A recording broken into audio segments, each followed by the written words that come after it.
ઝઘડિયા જીઆઈડીસીને જોડતા મુખ્ય રોડ પરના પુલ પર ગાબડું પડતા માર્ગ અને મકાન વિભાગની બેદરકારી સામે આવી છે. અગાઉ આ જગ્યા પર પુલ ઉપર ગાબડું પડ્યું હતું ત્યારે તેના સમારકામ સામે પ્રશ્નો ઊભા થયા હતા. ઝઘડિયાથી વાલિયા અને ઝઘડિયા જીઆઈડીસીને જોડતા મુખ્ય માર્ગ પર આવેલ સેલોટ ગામ પાસેના પુલ પર ફરી વખત ગાબડું પડ્યું છે.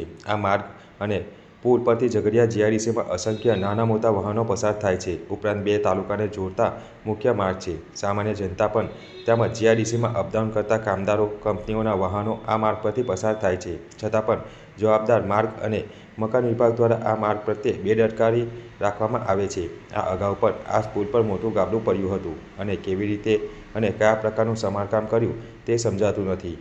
ફરીથી એ જ જગ્યાએ ગાબડું પડવાના કારણે રાહદારીઓ તેમજ વાહન ચાલકો બ્રિજ પરથી પસાર થતાં ભય અનુભવી રહ્યા છે. અત્રે ઉલ્લેખનીય છે કે થોડા સમય અગાઉ પૂર્વે જ માર્ગ અને મકાન વિભાગની ઇજનેરોની ટીમ દ્વારા આ બ્રિજનો સર્વે કરવામાં આવ્યો હતો. સર્વે દરમિયાન કલાકો સુધી આ બ્રિજ પરથી વાહન વ્યવહાર બંધ કરવામાં આવ્યો હતો. ત્યારે માર્ગ અને મકાન વિભાગ સામે ફરીથી આ ગાબડું પડતા પ્રશ્નો ઉપસ્થિત થયા છે.